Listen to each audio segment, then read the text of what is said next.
Welcome to the Vancouver UFO Meetup Group. This is September 16th, 2020. Our guest is Jim Williamson. He's a friend of Gordy Tong, who's here. And Jim's currently in the Detroit metro area, and he's a curator of a museum based on his lifetime study and research of the topic of UFOs and aliens. The museum reflects a colorful past with much intensive study, research, and personal investigation spanning 4 decades. Jim was a 10-year member of MUFON as a researcher, investigator, a 4-year resident and owner of a bookstore museum in the downtown city of Roswell, New Mexico, across the street from the International UFO Museum. Jim is also an ordained Christian minister, as an alumnus of Central Bible College Assemblies of God, and ordained into Christian ministries since 1976. He's also a Vietnam-era veteran serving in the U.S. Army Special Forces Rapid Deployment Hawk Missile Unit, part of the NORAD defense system. Christian ministry has always been an outside-of-the-box adventure. His first congregation was former members of Detroit area outlaw-type bikers who found a new life in Jesus, counseling across addictions and a lifestyle heavily influenced by demonic powers, deliverance, and spiritual warfare, developed as his everyday normal routine. The same process developed into a spiritual way of terminating the phenomenon of alien abduction using the same methods of inner healing and deliverance.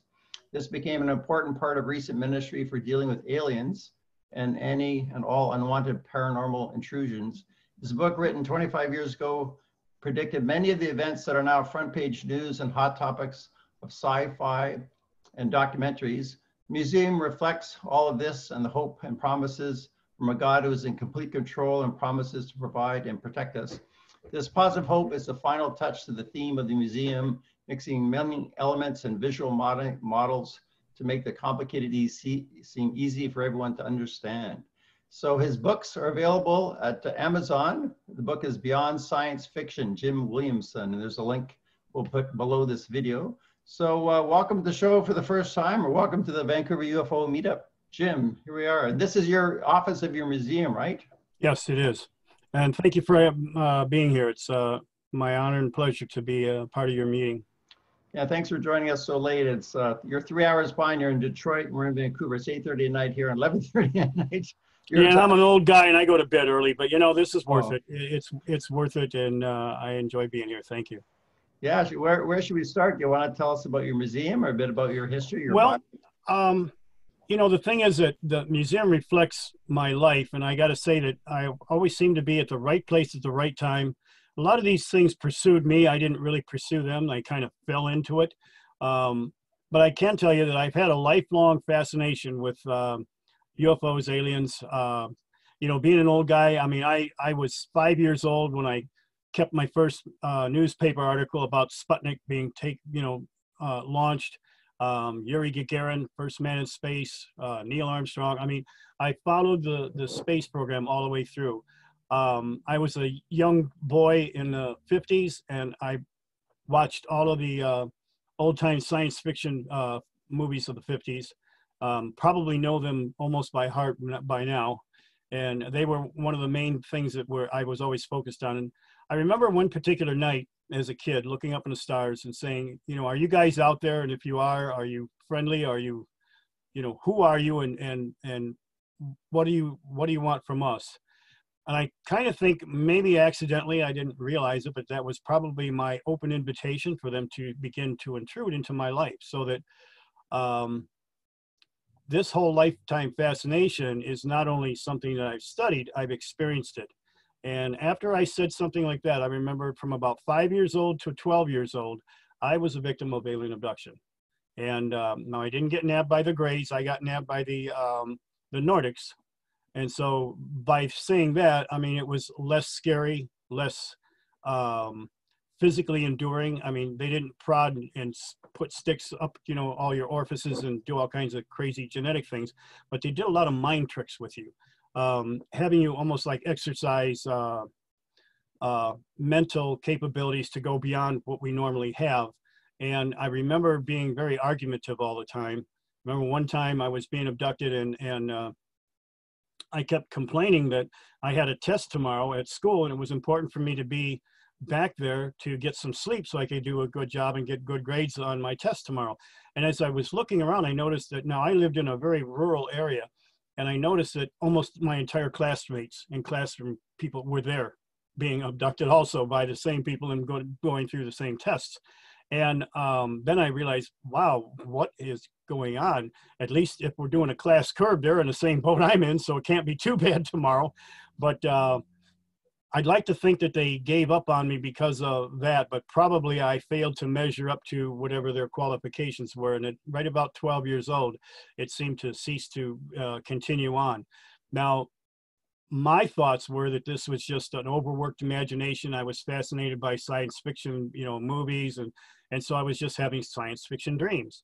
Although zooming up, later in life when I was an adult researcher and studying the idea of alien abduction, I'm finding all of the events that led up to the actual abductions were something that defined my childhood. And then I realized, oh my gosh, this defines my childhood. Those weren't dreams, those were reality. I'd have the humming in my ears. I would have just a sense or feeling, oh boy, I'm going to have one of those science fiction dreams tonight. Sometimes they were fun and fascinating. Other times they were pretty terrifying. And I knew that what I called shadow people were going to be there at night.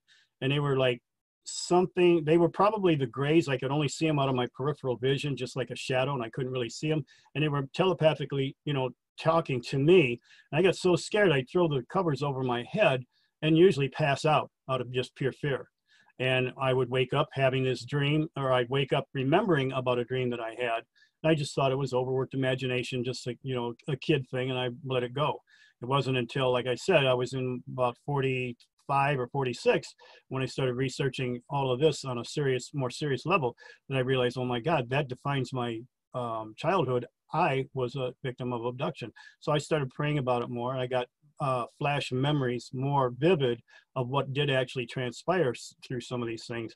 And then as I progressed in investigating and became a researcher for MUFON, it just more of it kind of was explained to me. Now, I was able to take it back, praying to a God that I believe is in control, and then I would find specific scriptures that actually detailed all of this. So my work is the most groundbreaking in that what I'm doing is, thanks to many of the secular people like yourselves that have done some of this research, I was willing to step away from the pew and the pulpit and investigate it myself, only I did it through a biblical lens. So what I add to the table is, wow, the Bible has an answer for all these different things, even quantum physics, even artificial intelligence, cloning. All of these things are in the scriptures, and I seem to have been able to find prayerfully all of the references that pertain to what's going on now.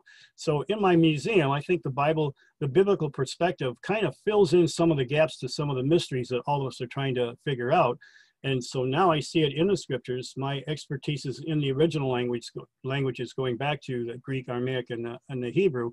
And this is really, if I had any specialty field, it would be that, less on the science. But I'm a geek. I mean, when I was a kid, I was growing up at 14 years old, I think, or 13 years old. The little golden books weren't enough information. So I went to the library to start reading books that had deeper thoughts on anything from archaeology, geology, paleontology. I mean, I was into all of this, the biology. What I didn't realize that at 13, 14 years old, I was reading college textbooks. And so by the time I became 25 or 30, I already had equal to a college education in many of these sciences, only because it was my childhood interest. Some people, had hobbies. Mine was being a geek. I loved to study and read. And so I amassed a lot of information at an early age. Now, the other crazy thing about my background is that I grew up with two totally different environments. My parents grew up in what was a rural kind of a rural middle class, working mostly automotive industry related community in the boondocks in the country. I mean, I lived on a dirt road. There was a creek right across the street from me, and on the other side of the creek, about a mile away, was a horse ranch. I knew how to ride a horse before I knew how to ride a Harley. And that was just the neighborhood that I grew up as a country kid. But 4 miles down the road, on the other side of the border between the suburbs and Detroit, was a neighborhood called, a section of Detroit called Brightmoor. And it was probably, even back then, one of the worst rough tumble ghetto type neighborhoods. My grandparents lived there. So I spent half of my life growing up as a country boy and half of my life growing up in the hood. So I knew both environments. I knew what it was like to live in an inner city forsaken neighborhood that, you know, was basically a ghetto. And I grew up in the country. So my strange mixture, even now, today, I find myself working in the circuits with professionals and PhDs and people of various degrees. But at the same time, I'm working with the homeless in the inner city of Detroit, and I feel very comfortable in both. The first ministry I ever had was I pioneered one of the first evangelical Christian motorcycle clubs. Why? Well, my first experience in life, after being a geek and being beat up and made fun of for being a geek, I guess in my rebellious time period in my life to rebel against it, I ended up getting a motorcycle. I really liked it. Next thing you know, I'm riding in a motorcycle club, 17 years old, packing a gun, not being a Boy Scout. I'm not proud of where I went and the path that I took, but I experienced, we'll put it this way, I was the only probably Delta Force recruit that already had combat experience before I joined the service. So that's pretty kind of weird. You had combat experience in Detroit? Yes. What kind of combat would you have when you're 17? Well, let's not even go there too far because some things don't have a statute of limits, but I was exposed to a lot at 17 years old, which really gave me a rapid grow in the realities of things. And I had wonderful parents that were full of love. They were great parents. Their love for my brother and I is what pulled me out from ever, you know, going off the deep end. And when I was exposed to some of the violence that was within the culture of the bike gangs, it's like, mom and dad raised me too good to be like this. I can't be a part of this. It's okay to act cool and think you're cool, but then it's another thing to see the dark side of it, where it includes, you know, firing and shooting at each other and getting crazy like that. That's not a price and an avenue that I wanted to go down. And so I quit that environment completely. So by the time I went into the service, I was probably, I would say, a spoiled child, a hurt kid. But when I came out, it became out a whole man on his way to restoration. What I learned in the military, being a first responder, helped me to grow up in a big way. So, and I'm forever thankful for the military service that I did have. But, you know, I was in the rear with the gear. I mean, I was part of Delta Force, but I never met Chuck Norris. I didn't get to, you know, do all the cool things you see in the movies. Because I was in artillery, that was in the rear. So I got all the training that they had, but I didn't actually go and do all the crazy, dangerous things that they did. But I got to hear all about it because we both had equal classifications in our military. So they were allowed to speak to us and we were allowed to speak to them. Nobody else in our unit could because they didn't have the classification that we had, but it was legally for them to come back. They're all geeked up. They just had victory. And so they had to share it with somebody. They got to share it with us missile guys because we had the same classification and nobody could do anything about it, which is kind of cool for me. I got to hear a lot of weird things. We were still fighting in Korea in the 60s. Before the Vietnam War actually broke out, we already realized, you know, well, when it broke out to all over the place, before Cambodia and Laos became part of it, our first responders already went inside and took out all the leaders of the military leaders in that country before we actually entered into it. So we knew about it like 5 months before the actual events were published in the, you know, I always wondered about that. Why, how come we knew all of this? Because I didn't realize that I was Delta Force until 5 years ago when I saw a documentary on TV and it was talking about the Rapid Deployment Service. And I go, oh, wow, hey, that was what I was in. And I was in the other room, so I was only half listening to the program. And so I went in, I went in to see it in a commercial they cut to. They said, this was the history of Delta Force. And I said, oh, I must have misunderstood something. I couldn't have been in Delta Force. That doesn't describe me. And then they cut back in and then they recapped what they had, you know, left off with. And they said the history of the Rapid Deployment Service, which later was called Delta Force. And then my mouth hung open. I'm going, I was Delta Force? I didn't know it. You know, so it was quite an experience. And I had a whole new sense of appreciation because I always thought those guys were, you know, who would join that willingly or voluntarily? Well, I didn't know it, but, you know, it was, I'm just so thankful. I'm thankful for that I had that kind of experience because it sobered me up. It got me to realize that, you know, I was a kid playing around with drugs, messing up, you know, typical 60s kid. But, you know, I was always a conservative, and I was always loved my country and was willing to serve my country. And when I found out that I was that, it gave me a whole new appreciation that, wow, I was in it and I made it. It was tough. I was wondering how come our training was just as tough as the Marines and the Navy SEALs. It's like, duh, because you're in the special forces that's kind of equal to where they're at. So it kind of reflects everything in my life. I mean, I found myself in things that, in spite of myself, it was very unique. It was very personal. It was very firsthand experiences that can't be denied. And I think that's where it made it all the more real in a lot of the crazy things that I've dealt with. I mean, for the last 40 years, anything that goes thump in the dark, you know, whether it's a Bigfoot or a, you know, an orb or whatever it might be, I've had to deal with all of this stuff. I'm kind of like the X-Files guy that deals with, this is my normal all the time. And so because it's my normal, I get so used to in conversation talking about these things because that's my life 24/7. So a lot of times when I'm talking to fellow Christians or when I'm talking to even secular people that don't are aware, you guys know as well as I do, there's almost like a parallel reality. The things that you and I have seen and been exposed to is so out of context with the majority of the world. They're just like half asleep.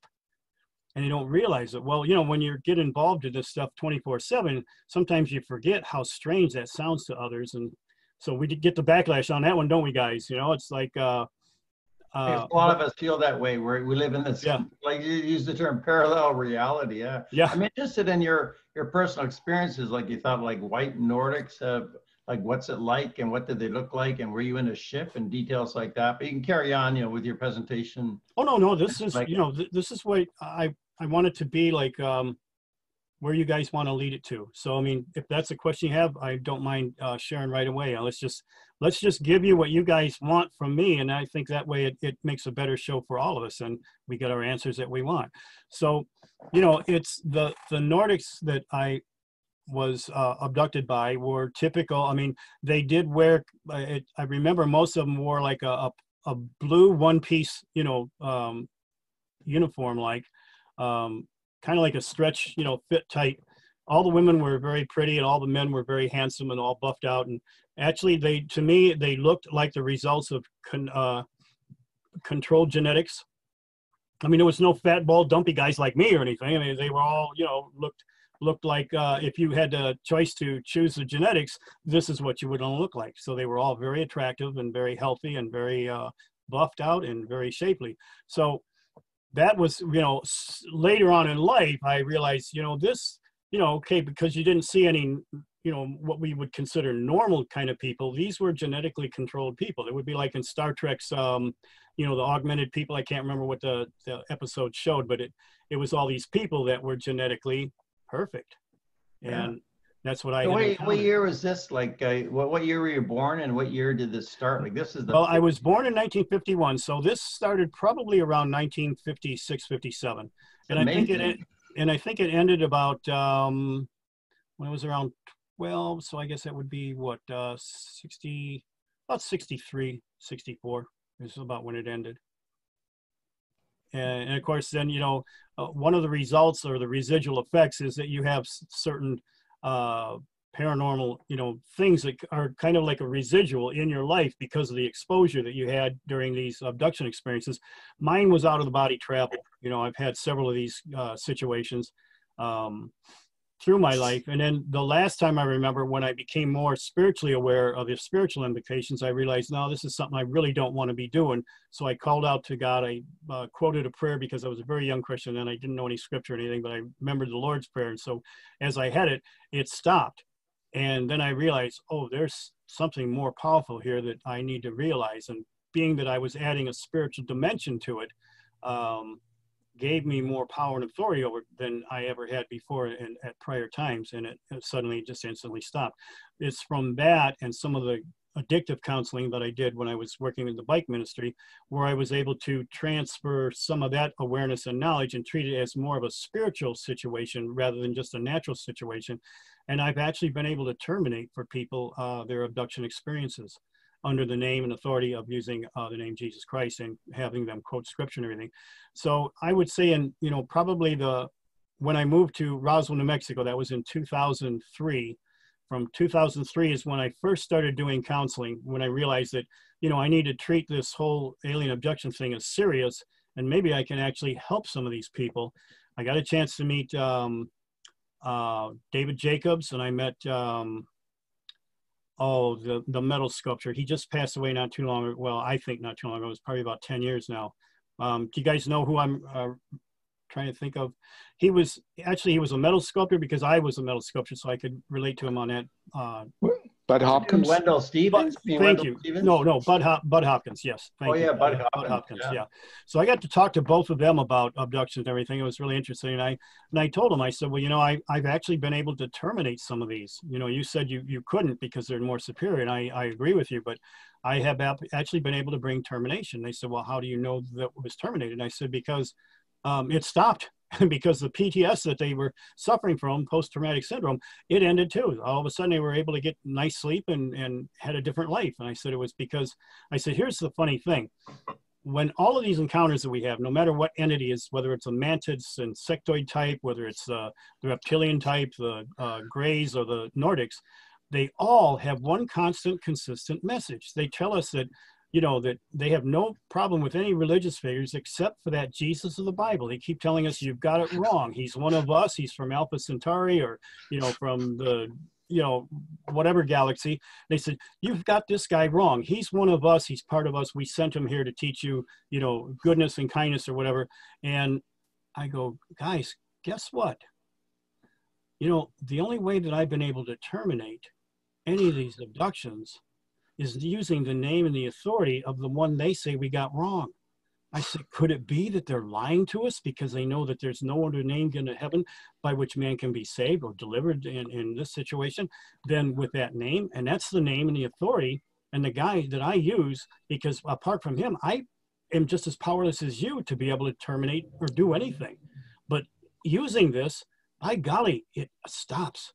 It ends. They have no torments anymore. They don't, you know, especially with the Greys, you know, they're not poked and prodded. And my God, some of the most horrendous things is when women are abducted and made to either have sex, or they usually, you know, biologically impregnate, and 3.5 months later, the pregnation is terminated. And all the evidence is there that they had a fetus in them, and now it's been removed. And then later on, they're seeing their own child half human and half whatever the heck it is.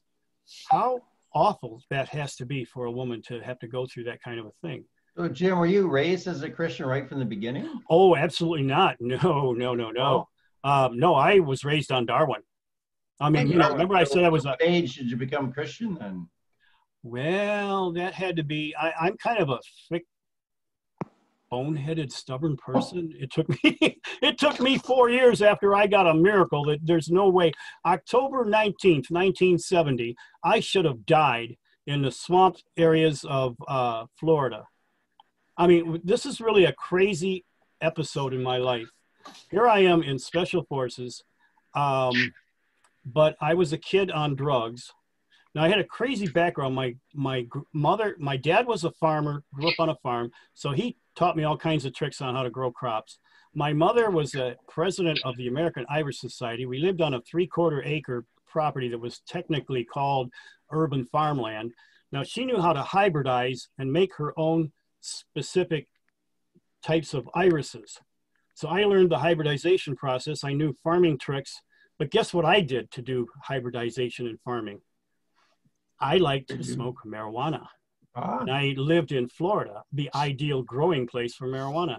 And I'm also a 19-year-old kid that not really thinking, you know, I'm thinking, hey, the most obvious is the least suspected. Nobody's going to think I'm going to grow a marijuana crop in the Everglades on a missile base in the middle of the Everglades. That's what I did. What I did is I took the two most potent weeds at the time, which was Colombian gold and Panama red, and I hybridized them together and made Everglade green. And it was super good. It was about equal to a Thai stick from back in those days. So here I am with all this geek knowledge, but what do? I become a marijuana grower. Now, the main guy on the base, because we were in Miami, Florida, Homestead Air Force Base, the main guy there, who was probably one of the main dealers on the base, a drug dealer. I mean, you know, he was pretty much, I partly I got in the Army because I thought, well, maybe I'll get away from the drugs. You join the Army and you're getting more drugs there than anywhere else on the planet.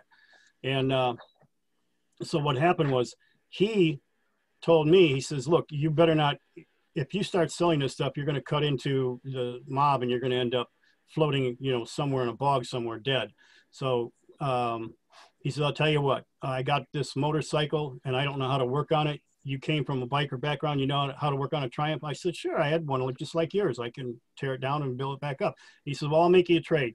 You go ahead and grow for your own supply if you want, and don't get too big. And you work for me, I'll work for you. I'll make sure that everything is cool. Your path is clear, and we'll have this little symbiotic relationship. I said, okay, that'll work for me. That's great. So I did that. I grew my crops. The only problem is one of my roommates became a traitor.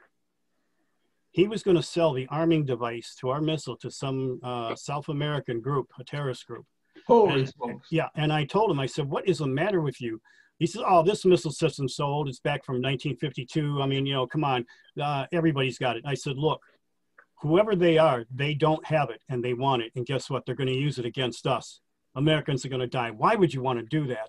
I said, besides, you think they're going to give you everything they promised? They're going to get a bullet in the back of the head and you're going to be dead somewhere. Was the guy that betrayed the country, the traitor. He was a friend of mine.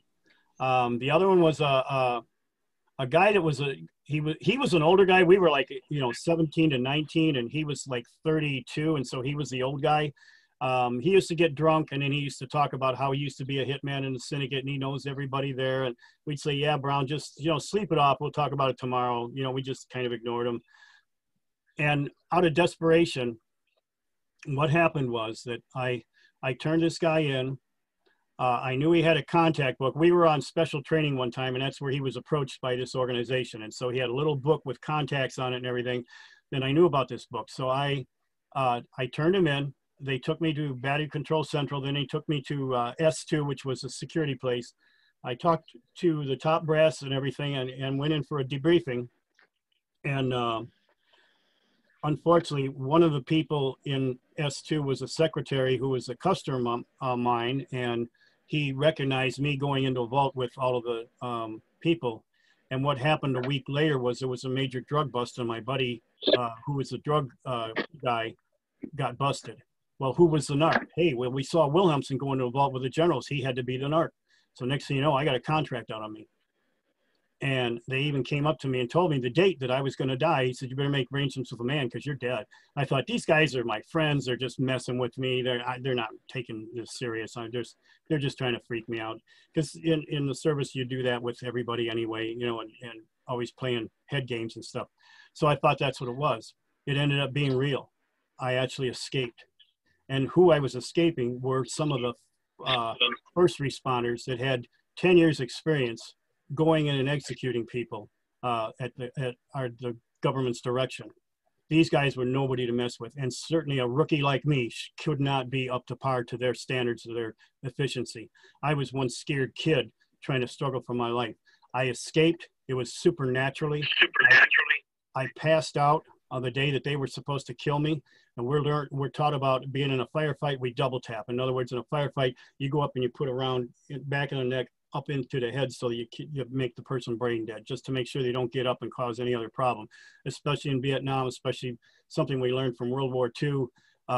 That's just the way you had to do with an enemy that was willing to die as a martyr for their beliefs. They didn't do that to me.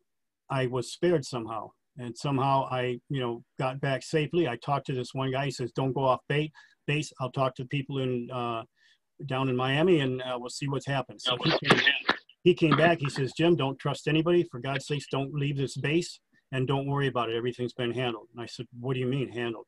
He says, well, you don't understand. Once a contract is carried out, somebody's going to die. He says, your buddy jumped the gun. He was being watched by the government. He jumped the gun and exposed himself and his others higher ups.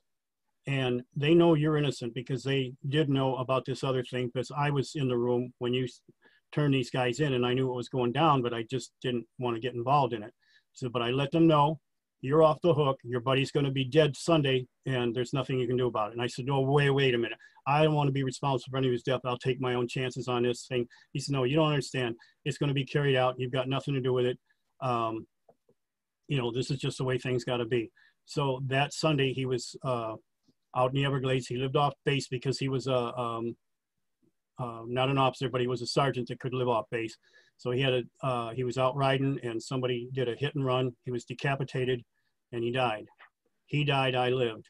I knew it was a miracle. I knew there must have been a God that had a plan for my life, because I couldn't explain it any other way. So the Darwinist ended up quitting his theory of evolution and realized, oh my God, there's a God that loves me. He's in control. I got to I'm not find out sure who what he did is. they actually do to you. Did they miss? Did they try to kill you? And what did No, they you know, this is something I may never know exactly what exactly happened. Now, what happened was when I realized that I was in jeopardy, I was in a room with all these people, and I realized, oh my God, they're going to kill me. This is why all these people are here. They really were telling me the truth. So I said, hey guys, I got to go get me a pack of cigarettes. So they sent a guy to go with me. It was out, the vending machine was just outside of his apartment. So I bent over and got the cigarettes, but I put my elbow into the guy's stomach, solar plexus. I literally lifted him right off the ground, knocked the wind out of him. I knew the general direction of where the highway was and how to get back to the base. So I just ran. I mean, I just beelined it through the Everglades. I knew there was, this was a dry season, fortunately, so that the canal system that was around the streets usually would be filled with water and hungry alligators. But fortunately, this was a dry time, so there was no alligators. The water was dry. I'm fairly safe. Just follow, you know, through the Everglades. You'll hit Palmetto Expressway, and then you'll get back to the base. Now, as I come to a clearing, and it was the only avenue to get to the base, I thought, oh my gosh, if they were going to jump me, this is the place they're going to jump me at. I said, man, I don't know whether so I'm sitting back and I'm wondering, what am I going to do? Am I going to cross through here? Is there a way to circumvent and go around? No, there really isn't. I mean, that's where you're getting into the wet, swampy areas where there still are hungry alligators around a chomp you. So, you know, I didn't want to take a chance on that. So I said, okay, I'm going to go through. But man, this is, if anybody's going to jump me, it would be here. And sure as heck, I got to the opening. All of a sudden, somebody with a shotgun right across from me fired off a round. I dove into the dry ditch. I looked up. Now, it was starting to get dusk, so the moon was just coming up over the horizon. And I noticed that there was a plowed field behind me. And all of a sudden, I saw a guy with a rifle coming up from behind me. Then a pickup truck screeched to a halt in the middle of the intersection. 4 guys came out, and they had rifles, and they're all zooming in on me. Now, I got to tell you, I literally pissed my pants. I cried out to mama first, like people do when they're dying in combat. And then I said, oh, God, help me. And I passed out, and I went into the ditch. I woke up. The moon was already on the other horizon. I had been there all night long, passed out. What happened during that time, I don't know. I may never know until I get into heaven and see a review of But didn't they tell you? Didn't anyone tell you what happened? They were nobody said anything after that. You know, I didn't know. Now, I made my way to the expressway. Now I was sweaty, stinky. I remember they had these orange grove spiders is what they called them. They looked like a garden spider, you know, with a big abdomen and big, long, stringy, you know, legs. The only thing is they're about the size of my hand. And they said that, you know, you can't even barely go, if you walk in the orange groves, they'll spin their webs in between the trees. And so if you walk through them, you got to really go at a brisk pace to even bust through their webs. So nobody ever told me whether they were poisonous or not. I don't know. Guess what? I'm going through and I hit one of these. So I just speed up. And the next thing I know, I felt something on my shirt. I looked down and this thing was about this big and it was just ready to go up here on my face.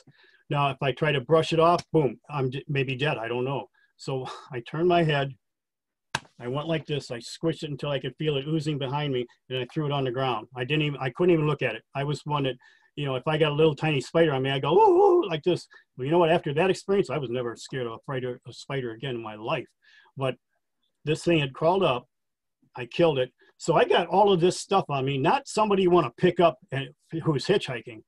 These 2 women come and pick me up. Now, it's in the 60s. Obviously, I got short hair, so I'm from the base. And so she said something about that. And she says, well, come on, we'll take you where you need to go. down the road because we're going that way near Homestead anyway. Then she kept looking back at me and looking back at me. Now I'm going to back up 8 months before this event. I'm in Livonia, Michigan.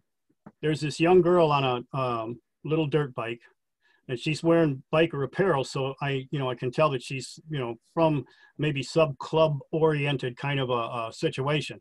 Now I'm on my 1946 Harley Chopper, and I'm flying my colors for the club that I'm in. Not somebody you want to pick you up at 11 o'clock at night in a desolate country neighborhood. But I happened to work, or used to work at a Clark gas station, was just a quarter mile down the road. And this was before cell phones or anything. It's 1960, early part of 1969. Yeah, it was 1969. So I pulled over. I said, what's the matter? And she says, oh, my bike broke down. I said, well, hey, there's a gas station just a quarter mile ahead. I'll take you there. You can call your husband or, somebody to give you a hand. And she said, what about my bike? And I said, oh, let's just put it over here by this tree, this electrical pole. It should be all right. This is a safe neighborhood. You're out in the boondocks. Nobody, I never even lock up my bike in the driveway, and I live in the neighborhood here. So I talked her into it. So I picked her up. I took her over to the phone. She called her husband. Her husband was the president of an Ann Arbor club, which was, they were the 1%er. They're the bad boys. And the guy says, hey man, I'll make you, thanks for saving my wife. He says, whatever you need, whatever you want, me and my boys, we're going to help you out. You want to be an honorary member of my club, anything you want. And I said, nah, I appreciate it, man. But in 6 months, I'm going to be wearing OD green, and I'm doing the Army thing for a while. We got this little Vietnam War going on. And so I'm going to join before I get drafted so I can have a pick of where I'm going to be and what I'm going to do. So he was very thankful. She was very thankful. Now we'll speed back up. Guess who picks me up hitchhiking? The woman. Oh, wow. How in the heck could that ever happen except it be some kind of divine appointment from a God that was really trying to cover my stupid little butt? And so here she picks me up. She keeps looking in the back of the mirror and she says, boy, you look awfully familiar. And I said, nah, you probably don't know where I'm from. I'm from a little podunk city called Livonia, Michigan. She goes, oh my God, you're him. We were just talking about you. I was telling you, my girlfriend, about this, my angel that came and helped me when I was lost in Livonia when my bike broke down. And I said, oh my gosh, that bike was a Ducati. You're the gal that I picked up that. She says, you got it. She says, honey, where do you need to go? I'm going to take you right to the door. And I was thinking, oh, thank God, because one place that they could pick me up and I would have never been found again was hitchhiking off of the expressway. So I got safely to the base. I went right over and talked to the one guy. He went right into town. And then so all the dominoes were in place. The Bible says that all things work together for good to them love God, for them who are called according to his purpose. I was called by him, but I wasn't even clueless to listen. Now, the funny thing is, the mystery though is, why didn't they shoot you that night? All those guys, I'll why tell you, didn't they shoot you? That's what I'd like to know, man. What's your theory? Seriously. Did they think you're going to die anyways, make it look natural? What do you think? I have no idea. I mean, the Bible is filled with so many different events like that, where an overwhelming enemy had taken out one of God's people. One time there was a king and a prophet, and they were up against a huge force. I mean, it was like 200-1 force of the Amalekites. And they were up against this force, and it looked like they were going to be wiped out. And then all of a sudden, God showed this superior army, an angelic army behind them that was surrounding them. They saw it and they realized, oh my God, we're overpowered. Look at the forces they have with them. Look at the supernatural power they have with them. They got so scared they turned on each other and killed each other and wiped themselves out. So, so if that Bible story was actually real, my situation, I don't know what they saw. I don't know what they were thinking in their heads. I don't know why I'm still alive. That was my wake-up call. Why am I still alive? Matter of fact, when I first got up, I remember the Twilight Zone episode. I mean, there's another, I can quote almost all of the episodes of Twilight Zone. I grew up with them. I watched them a million times on New Year's and everything. And so I remembered one episode where the guy was dead and his body was down on the ground and he didn't know it. So I'm looking back when I got up, I'm looking back in the ditch to see if I'm still there. And I wasn't. Then I actually pinched myself. Ow, that hurt. Okay, I must be still alive. But why? How?